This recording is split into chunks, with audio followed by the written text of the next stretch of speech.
환영해 주셔서 감사합니다. 1년 만에 또 이렇게 얼굴을 뵙게 돼서 너무나 반갑습니다. 저는 오늘 아침에 여전히 끝나지 않는 우크라이나 전쟁을 그 전쟁이 속히 끝나기를 바라는 마음 담아서 이 말씀 함께 나누고 싶습니다. 저 같은 작은 사람이 크고 육중한 이 거대한 사람을 이기기는 어렵겠죠. 작은 나라가 또 강대국 큰 나라를 이긴다는 것도 쉽지 않습니다. 그래서 국제 질서는 이러한 강고한 힘의 원리를 따라서 구축되어 있습니다. 이런 질서에 반하는 예를 우리는 역사에서 쉽게 찾아보기 어렵습니다. 늘 강한 나라가 세상을 지배했습니다. 고대의 이집트가 그러했고, 또 바벨론이 그러했고, 페르시아가 그러했고, 또 알렉산더 대왕의 헬라가 그러했고, 또 아우구스투스의 로마가 또한 그러했습니다. 오늘날도 마찬가지죠. 이 세상의 역사는 초강대국들이 역사를 쥐락펴락하는 그런 세상입니다. 이들에 의해서 힘없는 나라들의 운명이 갈리고 또 미래가 결정되어집니다.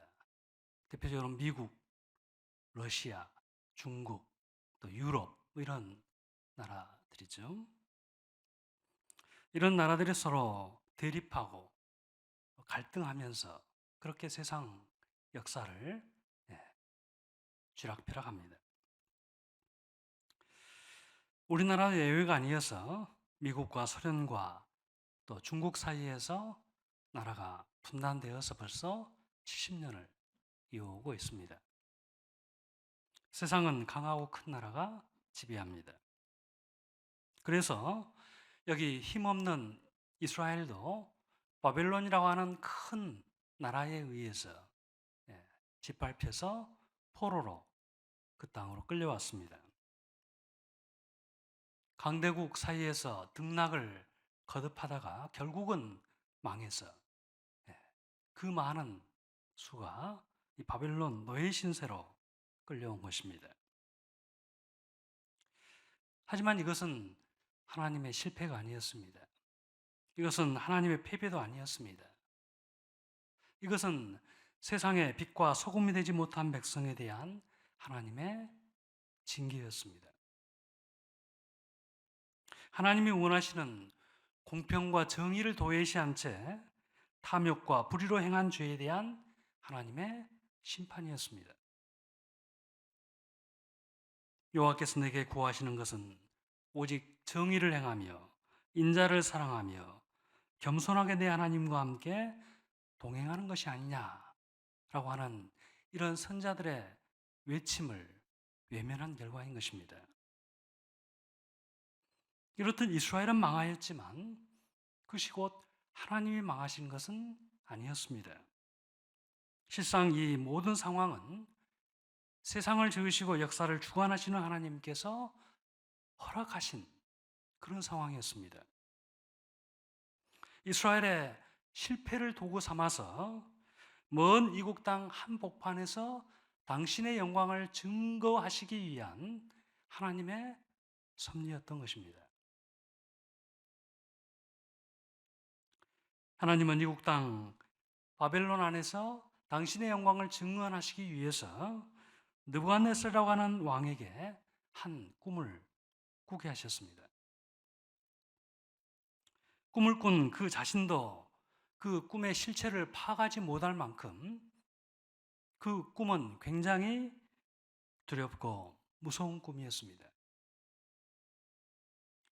번민과 불안에 빠진 느부갓네살은 그 꿈을 알아내고자 바벨론의 모든 지혜자들, 학자들을 다 불러 모았습니다. 그리고 내 꿈을 알아내라. 그리고 그 해석을 내게 알려라. 이렇게 명령하였습니다. 하지만 왕이 꾼 꿈을 어떻게 알아내겠습니까? 아무도 그 꿈을 알아내지 못했습니다. 예, 결국 왕은 이 쓸모없는 모든 자들을 다 잡아 죽이라, 이렇게 명령합니다. 왕의 말 한마디에 그 많은 학자와 지혜자들이 일거에 죽음을 당하게 될 그런 처지가 된 것입니다. 그 제국이 갖는 난폭함과 폭력성을 고스란히 드러내준 그런 왕의 명령이었습니다. 이에 왕의 근위대장이 왕의 명령을 수행하기 위해서 나가고 있었습니다. 그때 다니엘이 그를 붙듭니다. 근위대장님, 제가 그 꿈을 알아내 해석할 테니 그들을 죽이지 마십시오. 그리고는 친구들에게 기도를 부탁합니다. 나를 위해서 기도해달라. 그리고 자신도 하나님 앞에 간절히 기도하죠.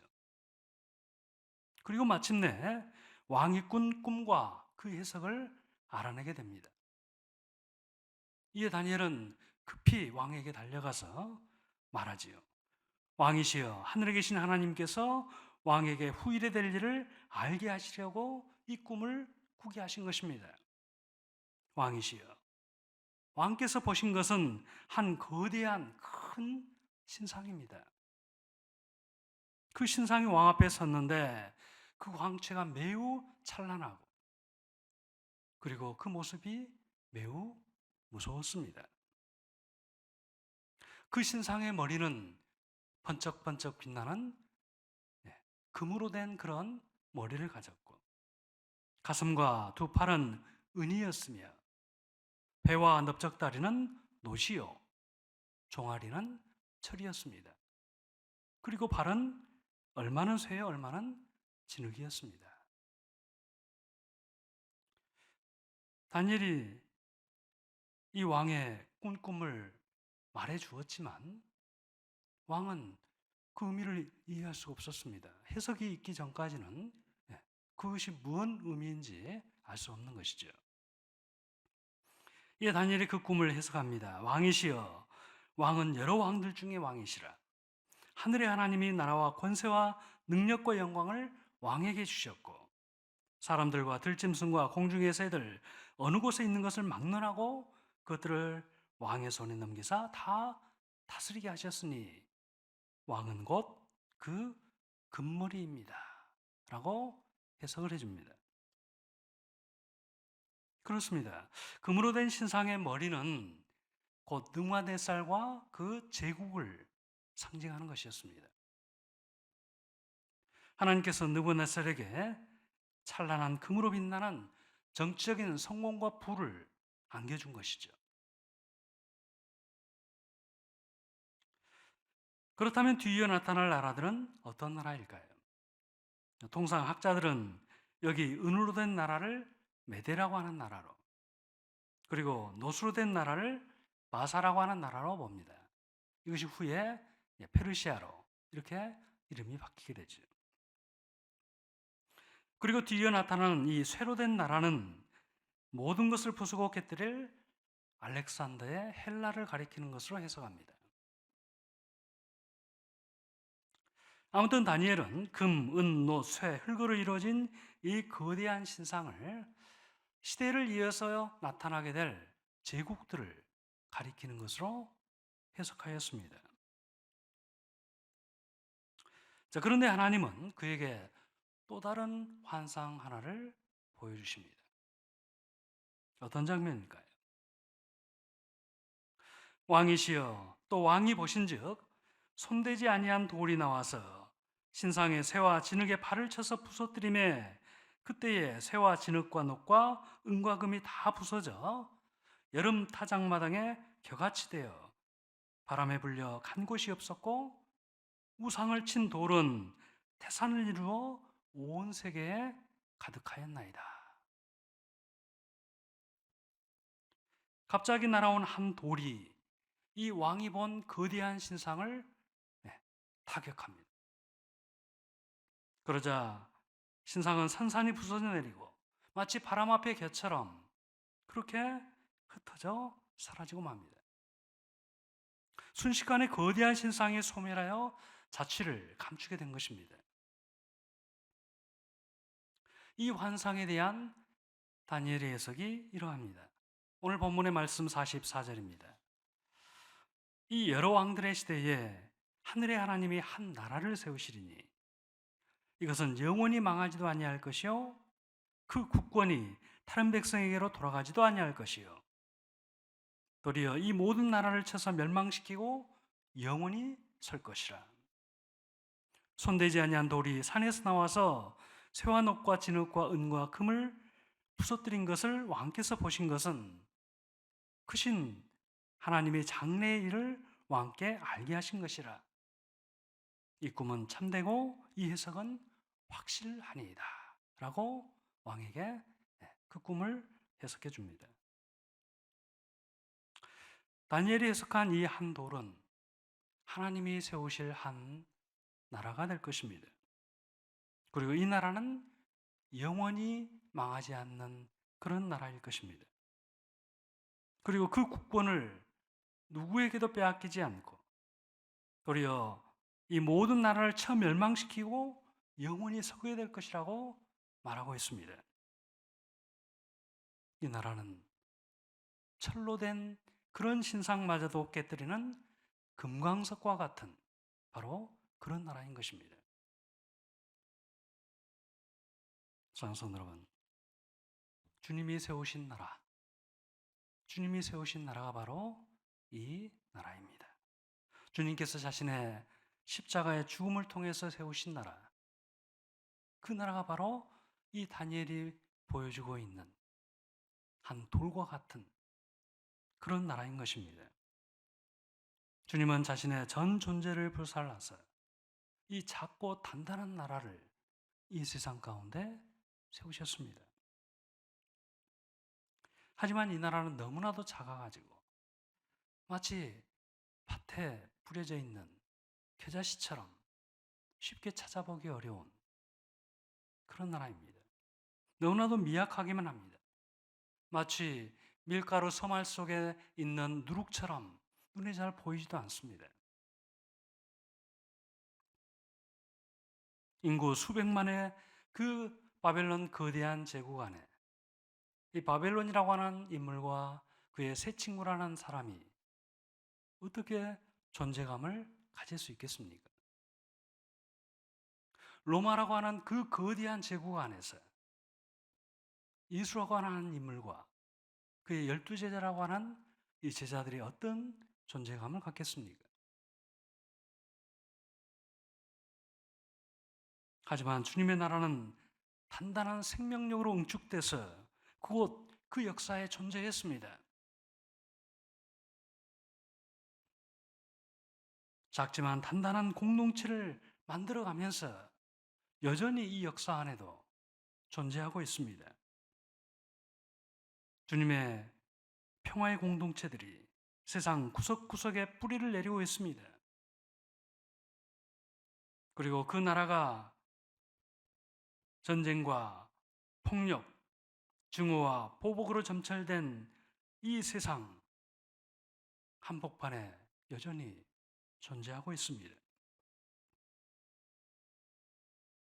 또 그 나라가 자라갈 때 이 세상에 광기와 살기를 가진 이 나라는 점차 힘을 잃어가게 될 것입니다. 주님의 나라는 영원히 망하지 않는 나라로 과거에도 그리고 현재에도 그리고 미래에도 여전히 존재하게 될 것입니다. 그리고 언젠가 이 나라는 하늘을 가르고 날아와서 제국의 심장을 강타하게 될 것입니다. 거대한 우상의 나라를 분쇄하게 될 것입니다. 이 작은 나라가 날아와서 인간이 만든 거대한 왕국을 무너뜨리고 그 위에 국권이 세워지게 되는 것입니다. 성도 여러분, 하나님께서는 왜 이 환상을 우리에게 보여주시는 것일까요? 이건 비단 느부갓네살만을 위한 환상은 아니겠죠. 오히려 이 환상은 자기 백성 이스라엘을 위해서 보여주시는 환상이라 할 수 있습니다.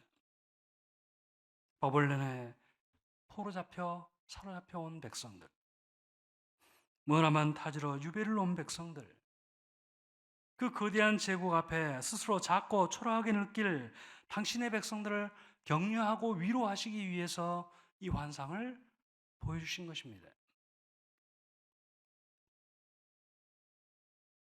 하나님께서 기대하시는 바가 뭘까요? 당신의 백성들이 이 환상을 보면서 꿈을 잃지 않는 것입니다. 하나님 나라를 포기하지 않는 것입니다. 비록 진창 같은 포로 생활을 하고 있지만 하나님 나라에 대한 그 꿈과 기대를 버리지 않는 것입니다.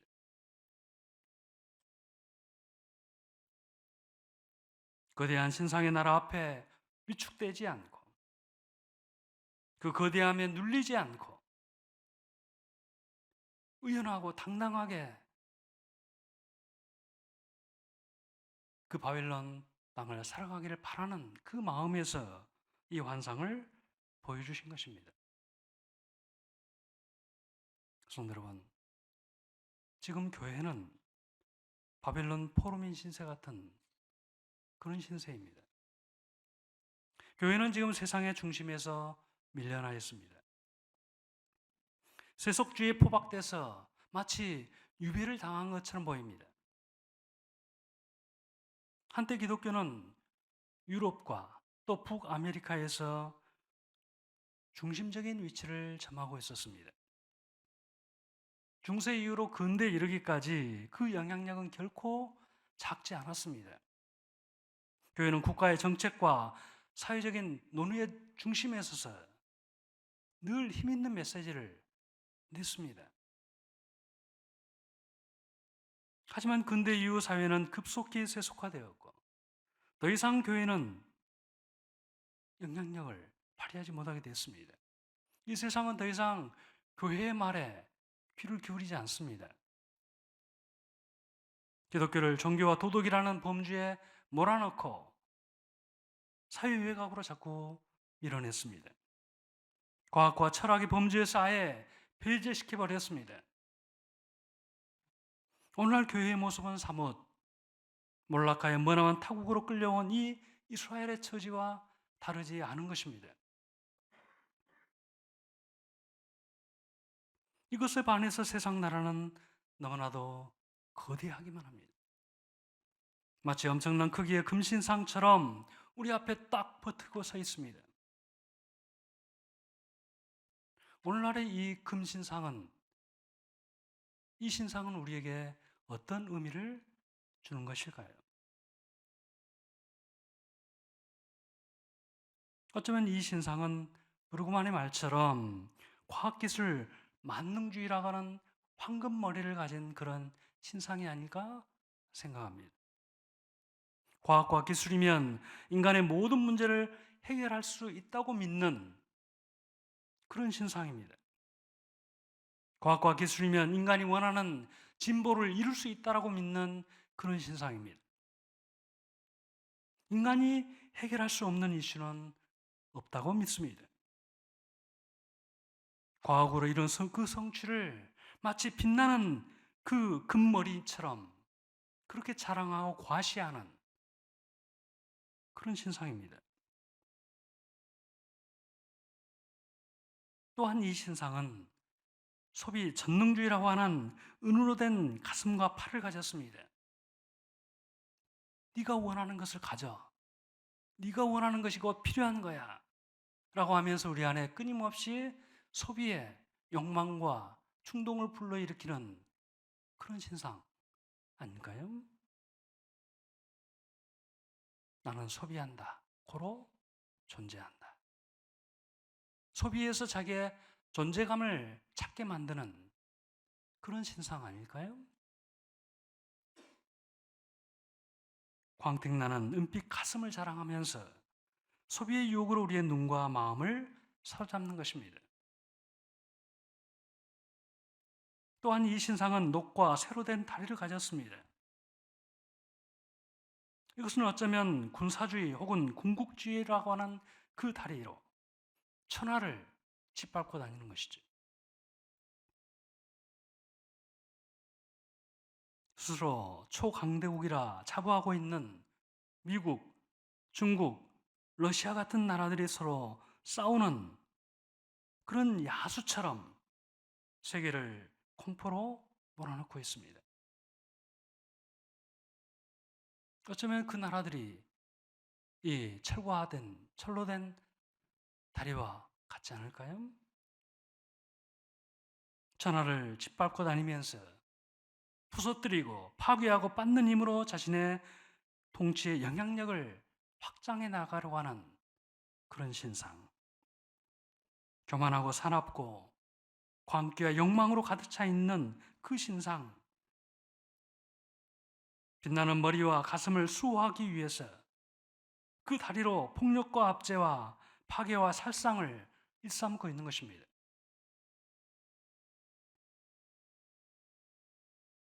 바로 이런 관고한 세계를 우리는 살아가고 있습니다. 감히 그 거대한 신상을 어떻게 해볼 생각조차 못하고 마냥 무력하고 미약함을 느끼면서 우리는 그저 바라만 보고 있습니다. 저는 우크라이나 전쟁을 보면서 한동안 그런 감정에 사로잡혀 있었습니다. 한없이 무력함을 느꼈습니다. 하나님의 나라는 과연 어디에 존재하는가 의심하면서 그런 감정에 사로잡혀 있었습니다. 마치 여기 바벨론 포로민 이스라엘처럼 그 앞에서 스스로 작고 초라함을 느끼면서 위축된 모습으로 하루하루를 살았던 것입니다. 이런 우리에게 하나님은 환상을 주십니다. 손대지 않는 돌이 날아와서 신상의 심장을 강타하는 그 환상을 우리에게 주십니다. 그 웅장했던 신상이 일순간에 무너져 내리는 환상을 우리에게 보여주십니다. 우상을 친 그 돌이 태산을 이루어서 온 세계에 가득한 그런 환상을 우리에게 보여주십니다. 그렇습니다.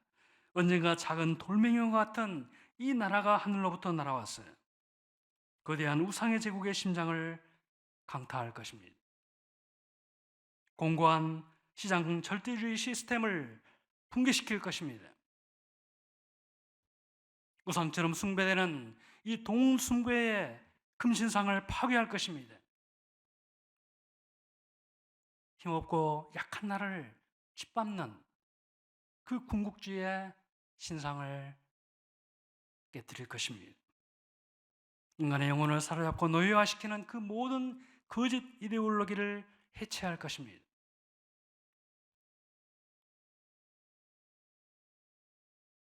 우리는 하나님이 주신 이 위대한 환상을 가지고 있습니다. 새 예루살렘이라고 하는 꿈 같은 미래를 가지고 있습니다. 주님께서 십자가와 부활로 증거해 주신 강력한 돌과 같은 나라를 우리는 이미 소유하고 있는 것입니다. 그러니 성도 여러분, 후들거리는 다리를 굳게 세우고 우리를 압도하는 그 어떤 것에도 주눅들지 마시기 바랍니다. 그 나라의 미래를 꿈꾸면서 힘있게 살아가시기를 바랍니다.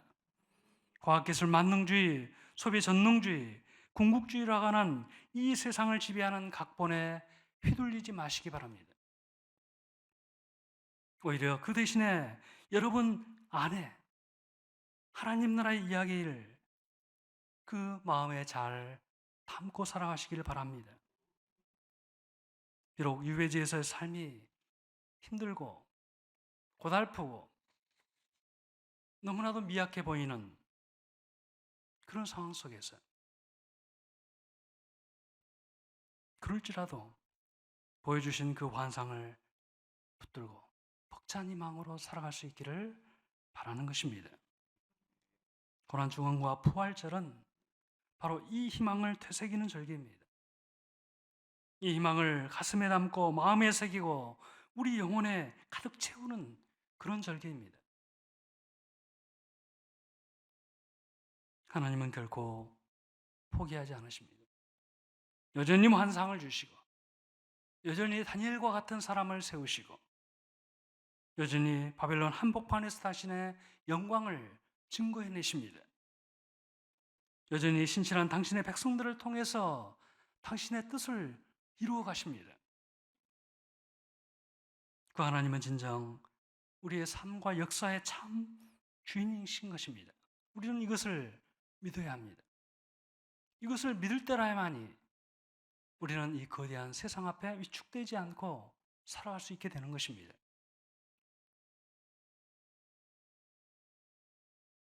아무쪼록 우리 모두가 고난주간을 맞이해서 거대한 신상과 같은 세상 나라를 파하고 영원히 우리 안에 우뚝 서게 될 그 하나님 나라를 소망하면서 의연하고 담대하게 이 땅을 살아가실 수 있기를 주의 이름으로 축원합니다. 기도하겠습니다. 자비로우신 아버지 하나님, 저희들은 심히 미약하고 연약하기만 합니다. 그러나 주님께서 강하고 단단한 나라, 하나님 나라의 생명으로 응축되어 그 생명력을 자랑하는 하나님의 나라를 이 땅 가운데 세우신 것을 감사합니다. 우리 앞에 세상은 너무나도 거대하고 우리의 힘으로 어찌할 수 없는 그런 간고함을 가지고 우리 앞에 서 있습니다.